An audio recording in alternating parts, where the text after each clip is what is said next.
오늘 함께 나누실 말씀 요한계시록 8장 7절부터 13절입니다. 첫째 천사가 나팔을 부니 피 섞인 우박과 불이 나와서 땅에 쏟아지매 땅의 3분의 1이 타버리고 수목의 3분의 1도 타버리고 각종 푸른 풀도 타버렸더라. 둘째 천사가 나팔을 부니 불 붙는 큰 산과 같은 것이 바다에 던져지매 바다의 3분의 1이 피가 되고 바다 가운데 생명 가진 피조물들의 3분의 1이 죽고 배들의 3분의 1이 깨지더라. 셋째 천사가 나팔을 부니 횃불같이 타는 큰 별이 하늘에서 떨어져 강들의 3분의 1과 여러 물샘에 떨어지니 이 별 이름은 쓴쑥이라. 물의 3분의 1이 쓴쑥이 되매 그 물이 쓴물이 되므로 많은 사람이 죽더라. 넷째 천사가 나팔을 부니 해 3분의 1과 달 3분의 1과 별들의 3분의 1이 타격을 받아 그 3분의 1이 어두워지니 낮 3분의 1은 비추임이 없고 밤도 그러하더라. 내가 또 보고 들으니 공중에 날아가는 독수리가 큰 소리로 이르되 땅에 사는 자들에게 화가 있으리. 이는 새 천사들이 불어야 할 나팔 소리가 남아 있음이로다 하더라. 본문뿐만 아니라 요한계시록 전체를 보면은 굉장히 이해하기 어려운 얘기들이 많습니다. 그런데 이 얘기들을 머릿속에서 한번 상상을 해보시면요, 꼭 영화 같습니다. 실제로 이런 재앙 영화들이 굉장히 많습니다. 쓰나미가 몰려오는 영화, 또 큰 불이 나는 영화, 또 우리 그 식수원들이 오염돼서 갈증을 느끼는 영화. 오늘 읽었던 이 얘기들이 영화로서도 많이 표현이 됐어요. 우리는 이런 재앙들을 사실 종종 경험하죠. 이런 자연 재앙들이 있어요. 매해마다 오는 거지. 여름 되면 오는 거지. 우리는 어떻게 보면 이런 자연 재앙을 너무 자연스럽게 받아들이는 경우가 있는데, 오늘 이야기에 따르면 이것들이 결코 자연스러운 것이 아닙니다. 이런 일들이 벌어질 때마다 천사들이 나팔을 불어요. 그리고 땅, 나무, 풀, 바다, 강물, 하늘, 이 모든 것들이 다 3분의 1만 해를 입습니다. 다시 말해서 모든 이런 사건들 가운데 관여하고 또 그것들을 통제하는 존재가 있다는 거예요. 하나님이겠죠. 이 모든 자연 세계를 완전하게 통제하는 존재가 있다면 우리는 그 존재를 하나님으로 인정하는 게 어렵진 않을 것 같아요. 그러면 이 하나님이 지금 이 재앙들을 다 우리한테 경험하라고 던져주는 겁니까? 약 올라서 기분 나빠서 화가 나니까 우리들을 골탕 먹이기 위해서 이런 어려운 일들을 하나님이 이 세상에다가 다 발생시키는 건가요? 물론 나팔을 분다고 되어 있는데 말 그대로 나팔을 불 뿐입니다.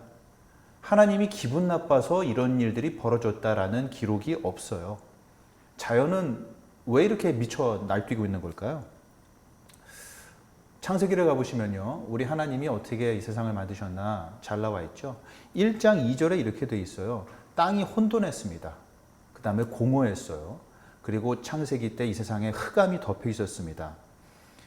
다시 말해서 이 세상은 원래 굉장히 무질서한 세상이었어요. 그런데 하나님께서 그 무질서에서부터 질서를 만들어내시죠.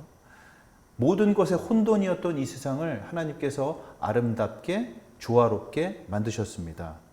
모든 것들이 기가 막히게 이가 맞아 돌아가는 멋진 통합이 이루어진 그런 창조, 이게 처음 하나님께서 만든 세상이었어요. 이런 하나님인데, 이런 질서의 하나님인데, 이 하나님으로부터 멀어진다면, 이 하나님께 불순종한다면 당연히 질서와는 반대되는 무질서를 경험하겠죠. 아름다운 통합, 화합, 하모니, 이런 것과는 상관이 없는 아마 혼돈을 겪게 될 겁니다. 그러면 의사를 찾아갔을 때 의사가 어떤 얘기를 하나 한번 생각해 보시죠. 어떤 처방을 내려줄 거예요. 이렇게 해야 됩니다. 저렇게 해야 됩니다. 이런 것들은 조심하세요. 그런데 여러분, 이런 의사의 처방을 여러분이 따르지 않았어요. 그리고 몸에 이상이 생겼어요. 그리고 질병을 얻든지 고통을 경험하겠죠. 곧 불순종의 결과를 내 몸으로 경험하게 될 겁니다.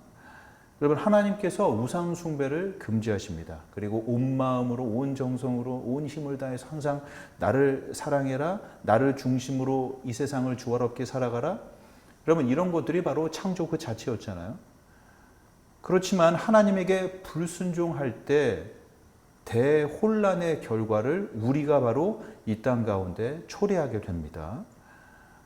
이렇게 하나님이 우리가 살아야 할 바, 또 질서 가운데에서 조화를 이루면서 살아가는 방법, 곧 의사가 우리한테 처방을 내려주시듯이 우리 인생 가운데 주시는 처방이 사실은 율법입니다.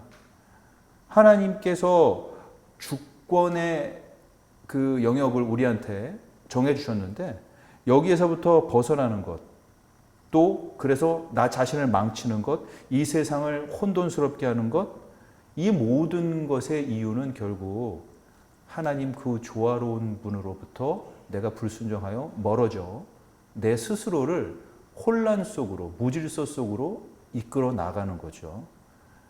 여러분, 그러므로 왜 순종해야 됩니까? 왜? 너 순종해. 내 앞에서 꿇어. 여러분, 그것 때문이 아니에요. 왜 순종해야 되느냐? 그게 맞는 얘기이기 때문에 그렇습니다. 그렇게 안 했을 때 그 결과는 내 책임이에요. 여러분, 의사가 하는 처방? 그걸 왜 따라갑니까? 무섭기 때문인가요? 그게 아니죠. 그 말이 맞기 때문인 거예요. 그 의사의 처방을 따라가지 않았을 때 그 결과 내 몸이 온전하지 않고 무너져 내리고 썩어가고 해체되는 것, 그건 바로 내 책임이라는 거예요. 그런데 오늘 그 말씀을 잘 재밌게 보시면요, 여기에 하나님의 은혜가 녹아 있습니다. 불순종의 결과, 조금 전에 어떤 것을 우리가 맞이할 수밖에 없는지를 얘기 드렸는데, 오늘 말씀에 따르면은 그 불순종의 결과가 즉각적으로 또 고스란히 나한테 떨어지지가 않아요. 다시 말해서 내가 저지른 잘못에 책임을 지지 않습니다. 천사가 나팔을 불어야 재앙이 시작되죠. 즉각적이지 않고요. 또 모든 결과가 온전하게 나한테 떨어지지 않아요. 3분의 1로서 그 불순종의 결과는 제한됩니다. 다시 말해서 불순종으로 말미암은 마땅한 것을 내가 받지 않는다는 거예요. 13절 보시면은 독수리가 이렇게 얘기하죠. 화가 있을 것이다. 오히려 인간이 초래한 이런 자연재앙이 있습니다. 이런 무질서가 있을 때 하나님께서는 이것을 경고가 될 수준으로만 허용하시고 제한하신다는 얘기예요. 여러분, 유명한 화가가 그림을 그렸다고 생각해 보세요. 그 화가가 그림만 그리면 경매시장에서 수백억 하는 그런 수준이에요. 이 화가가 자신의 그림을 그렸기 때문에 아무리 비싼 그림을 그렸다고 해도 그 화가가 자기 그림을 지운다고 해서 누가 뭐라고 할 사람 아무도 없습니다. 만약에 이 그림의 작가가 자신의 그림을 누구한테 양도하지 않는 한, 판매하지 않는 한, 이 그림에 대한 권리는 화가한테 있는 거죠. 그런데 다른 엉뚱한 사람이 그림에다가 붓을 댔다든지 그림을 지웠다든지 이러면은 권리 침해입니다. 이것은 범법이에요. 하나님이 이 세상을 만드셨다면 이 세상을 해체할 수 있는 권리도 바로 하나님께 있습니다. 그런데 인간이 이 세상을 하나님에게 불순종하면서 망쳐버렸다는 거죠. 무질서를 끌어들였어요. 이 세상 가운데. 그렇다면 그것은 범죄예요. 그런데 이 하나님이 오늘 보시니까 인간이 저지른 이 무질서를, 이 범죄를, 그리고 그것을 초래한 인간을 구원하는 방법으로 사용하신다는 거예요. 여러분, 왜 3분의 1만 이 모든 것을 허용하는 것입니까? 하나님께서 계신 것을 보여주기 위해서, 하나님께서 불순종의 결과가 끔찍하다는 것을 보여주기 위해서, 그러므로 그와 같은 삶을 멈추고 원래 하나님을 중심으로 한 삶으로 되돌아오는 방법으로 바로 인간이 저지른 잘못까지도 사용하신다는 거죠. 하나님께서는 우리가 받아야 할 마땅한 것을 즉각적으로 온전하게 우리에게 다 내려주시지 않았습니다. 심판의 존재를 알려주시지만, 하나님이 계시다는 존재를 알려주시지만, 그러므로 우리가 지금의 생활을 멈추고 회개로 이끌어 나가는 방법으로 알려주시지만, 여러분 3분의 2는 우리에게 아직 주지 않았다는 거죠. 이런 얘기는 계속 성경에서 나옵니다. 홍수 때 있었죠. 노아 홍수 때. 또 바벨탑 심판. 하나님이 항상 심판하시지만, 그러나 여전히 인류는 존재했어요. 여전히 하나님의 사람은 살아남았습니다. 여러분, 그럼 그 3분의 2는 누가 책임지는 겁니까? 창세기 1장 2절 아까 보여드렸어요. 혼돈의 때가 있었습니다. 공허했던 때가 있었어요. 그리고 무질서의 시대에는 항상 어둠이 있었어요. 그런데 우리 예수 그리스도께서 마태복음 27장에 그분의 십자가 사건을 경험할 때가 있었습니다. 낮 12시부터 오후 3시까지 가장 환하게 밝히 모든 것이 드러나야 할 그때 예수님이 아주 깊은 어둠을 경험했다, 이렇게 얘기되어 있어요. 예수께서 무질서를 경험했습니다. 예수께서 혼돈을 경험했어요. 다시 얘기해서 예수께서 하나님과 멀어지는 그 순간을 경험했다는 거죠. 예수께서는 우리가 경험했어야 할 그 3분의 2의 심판을 십자가에서 대신 경험하시는 거죠. 그러므로 해서 우리가 3분의 1, 우리가 회개하도록 하시는 그 하나님의 은혜는 경험하지만, 우리를 완전하게 심판하시는 그 3분의 2는 경험하지 않아도 되도록 해주셨다는 거예요. 여러분, 이게 바로 하나님이 자신을 드러내는 방법이었습니다. 너희들 봤지? 내가 이 세상, 이 모든 자연재해, 이 엄청난 일들, 내가 이 세상을 뒤집어 버릴 수 있는 그런 능력이 있는 거 봤지? 자, 이런 방법으로 자신을 드러내지 않으셨어요. 내가 이 세상 모든 것들을 통제한다. 그리고 인간이 저지른 잘못조차도 그 잘못에서부터 구원받는 방법으로 사용할 수 있는 능력자다. 나는 세상의 3분의 1, 이 악한 것을 너희의 마음을 돌리는 데 사용할 수 있고, 그 나머지 3분의 2도 경험하지 않아도 되는, 왜냐하면 내 아들이 그것을 경험했으므로 그런 방법으로 이 모든 세상을 운영할 수 있다. 여러분, 이런 방법으로 하나님께서 자신을 드러낸다는 거예요. 여러분, 이 세상을 우리를 그러면 어떻게 살아가야 될까요? 말씀드렸듯이 3분의 1은 사라집니다. 예, 제대로 작동하지 않아요. 그리고 요한계시록을 보시면 아시지만 이 세상에 있는 것들은 결국 사라질 겁니다. 세상에 소망을 두고 이 모든 것에서 완전한 행복을 찾아내겠다? 여러분, 이게 불가능한 거죠. 그러나 아직 3분의 2가 남았어요. 하나님이 포기하지 않으셨다는 거예요. 하나님이 여전히 자신의 창조세계에 큰 관심을 갖고 또 이것을 유지해 나간다는 겁니다. 여러분, 세상에 내 모든 소망을 두지도 않지만 그렇다고 이 세상을 포기하지도 않는, 여러분, 이 균형, 바로 우리 예수 그리스도 복음에서 오늘 요한계시록 8장에서 발견할 수 있는 그 하나님으로부터 얻어낼 수 있다는 거죠. 여러분, 오늘날 얼마나 우리의 소망을 뺏어가는 이 많은 사건들이 있습니까?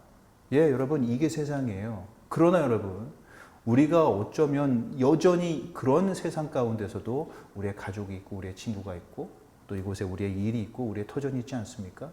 그리고 그곳에서 역시 우리의 행복을 발견하고 우리 하나님의 선함을 발견하지 않습니까? 여러분, 소망을 완전히 이 땅 가운데에서 다 쏟아내지도 않지만 그렇다고 이 세상을 포기하지도 않는 이 완전한 균형, 여러분, 바로 예수 그리스도 복음에서 발견할 수 있습니다. 이와 같은 시절에 우리 하나님을 예수 복음에서 발견하시고 또 이 세상을 지혜롭게 살아가는 그 놀라운 균형 발견하시기를 우리 예수 그리스도 이름으로 기도합니다. 우리 기도하겠습니다. 우리 아버지, 감사합니다. 세상에 모든 소망을 두지도 않지만 그렇다고 세상을 포기하지도 않는 우리 하나님이 원하시는, 우리 하나님의 계시에 따라서 가져야 할 그 놀라운 균형으로 이 땅을 살아갈 수 있도록 오늘 함께 말씀 나눈 모든 이들에게 복 내려 주시옵소서. 지금은 우리 주 예수 그리스도의 은혜와 하나님 아버지의 극진하신 사랑하심과 성령의 감화, 감동, 교통, 위로 충만케 하시는 은사가 예수 그리스도 복음을 바탕으로 지금 이 시대를 이해하고 이 시대에 크게 소망을 두지도 않지만 동시에 이 시대를 위해서 열심히 살아가고자 하는 그 균형을 갖고자 하는 지금 이 순간에 함께 말씀 나누는 모든 이들 위해 지금으로부터 영원토록 항상 함께 있을지어다. 아멘.